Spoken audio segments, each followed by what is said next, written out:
भयंकर बलशाली विराट राक्षस का वध करने के पश्चात राम, सीता और लक्ष्मण महर्षि शरभंग के आश्रम में पहुँचे। महर्षि शरभंग अत्यंत वृद्ध थे।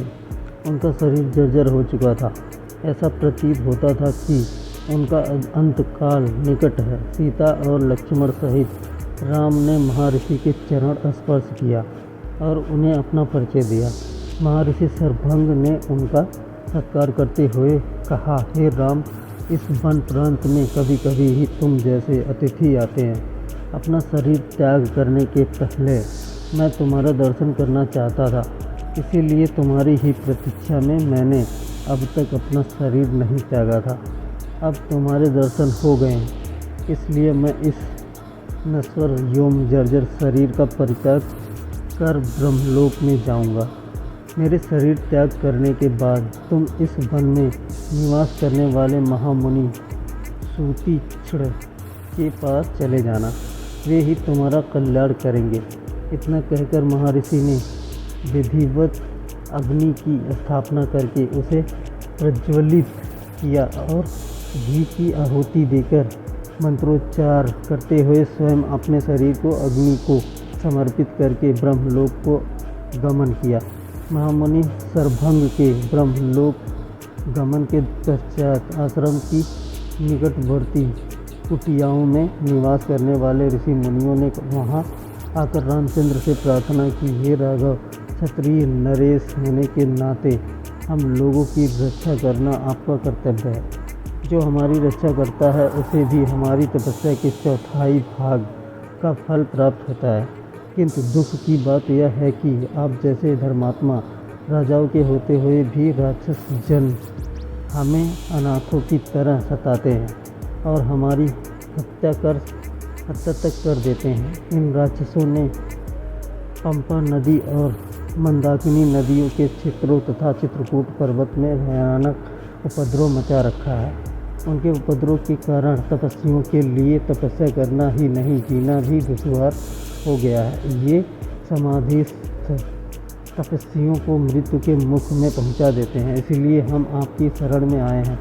आप इस असहाय कष्ट और अपमान से हमारी रक्षा करें और हमें निर्भय होकर तप करने का अवसर दें। राम बोले, हे ऋषि मुनियों, आपके कष्टों के विषय में सुनकर मैं अत्यंत व्यथित हुआ हूँ।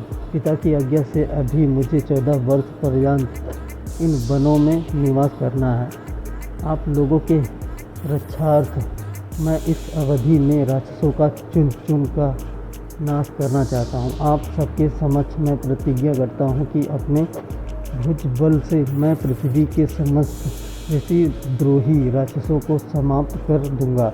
आप लोग मुझे आशीर्वाद दें ताकि मैं इस उद्देश्य में सफल हो सकूं। इस प्रकार से उन्हें धैर्य बंधा और राक्षसों के विनाश की प्रतिज्ञा कर रामचंद्र, सीता और लक्ष्मण के साथ मुनि सूतीक्षण के आश्रम में आए। उन्होंने अत्यंत वृद्धि महात्मा सुशील के चरण स्पर्श किए और उन्हें अपना परिचय दिया। राम का परिचय पाकर महर्षि अत्यंत प्रसन्न हुए। उन्होंने तीनों को समुचित आसन दिया, उनका कुशल क्षेम पूछा तथा फल आदि से उनका सत्कार किया। वार्तालाप करते करते सूर्यास्त की बोली बेला आ पहुँचा। तब उन सब ने एक साथ बैठकर संध्या उपासना की और रात्रि विश्राम भी उनके आश्रम में ही किया। प्रातःकाल राम बोले, हे मुनिवर, हमारे हृदय में दंडक वन में निवास करने वाले ऋषि मुनियों के दर्शन करने की उत्कृष्ट अभिलाषा है।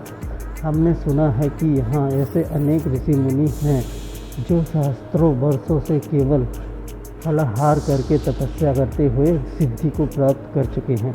ऐसे महात्माओं के दर्शनों से जन्म जन्मांतर के पाप नष्ट हो जाते हैं। इसलिए आप हमें जाने की आज्ञा दीजिए। महर्षि सूतीक्षण ने आशीर्वाद देकर प्रेम पूर्वक उन्हें विदा करते हुए कहा, हे राम, तुम्हारा मार्ग मंगलमय हो। वास्तव में यहाँ के तपस्वी असीम ज्ञान और भक्ति के भंडार हैं। तुम अवश्य उनके दर्शन करो। इस वन का वातावरण भी तुम्हारे सर्वथा अनुकूल है। इसमें तुम लोग भ्रमण करके अपने वनवास काल को सार्थक